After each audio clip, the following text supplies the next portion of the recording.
Now, Madam President, on another matter, the Senate will soon vote on a resolution under the War Powers Act. I strongly oppose this unnecessary and counterproductive resolution and would urge our colleagues to join me in opposing it. From the outset, let me say this. I believe it is right for senators to have grave concerns over some aspects of Saudi Arabia's behavior, particularly the murder of Jamal Khashoggi. That is not what this resolution is about, however. In December, the Senate voted on a resolution that addressed this situation's concern about Saudi Arabia. If senators continue to have concerns about Saudi behavior, they should raise them in hearings and directly with the administration and directly with Saudi officials, as I have done. And they should allow a vote on the confirmation of retired General John Abizaid, whose nomination to be U.S. ambassador to Riyadh is being held up, once again, by Democratic obstruction. They should also allow a vote on the nomination of David Schenker to be Assistant Secretary of State for Near East Affairs. He's been held up here for nearly a year. If we want to solve problems in the Middle East through diplomacy, we'll need to confirm diplomats. Regarding Yemen, it's completely understandable that senators have concerns over the war, the American interests entangled in it, and its consequences for Yemeni civilians. I think there's bipartisan agreement shared by the administration that our objective should be to end this horrible conflict. But this resolution doesn't end the conflict. It will not help Saudi pilots avoid civilian casualties. It will not enhance America's diplomatic leverage. In fact, it will make it harder to achieve those very objectives. This is an inappropriate and counterproductive measure. First, the administration has already ended air-to-air refueling of coalition aircraft. We only provide limited non-combat support to UN-recognized Yemeni government and to the Saudi-led coalition. It certainly does not constitute hostilities.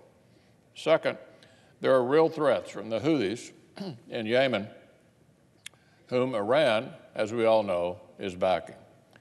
Missiles and explosives are being aimed at civilians. Anti-ship missiles are being fired at vessels in key shipping lanes of global importance. If one of those missiles kills a large number of Saudi or Emirati civilians, let alone Americans who live in Riyadh or Dubai, say goodbye to any hope to a negotiated end to this conflict.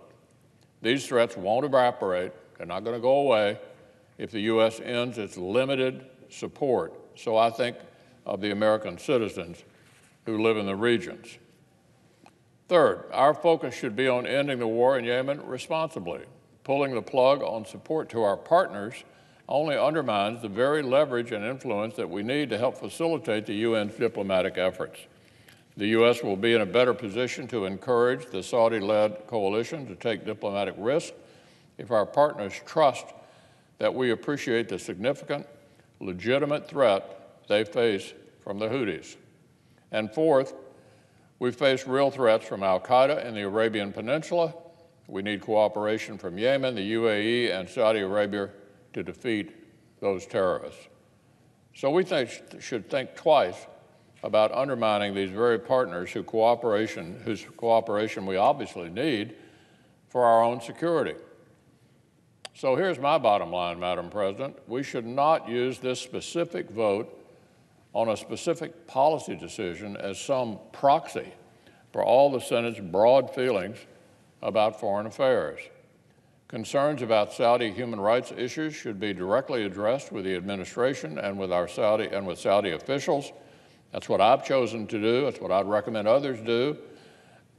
But as for Yemen, we need to ask what action will actually serve our goal. That is, working with partners to encourage a negotiated solution.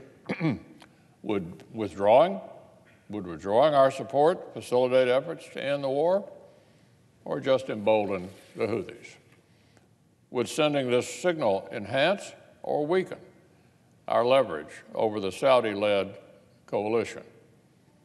Would voting for this resolution strengthen the hand of the UN Special Envoy, Martin Griffiths, or in fact undermine his work?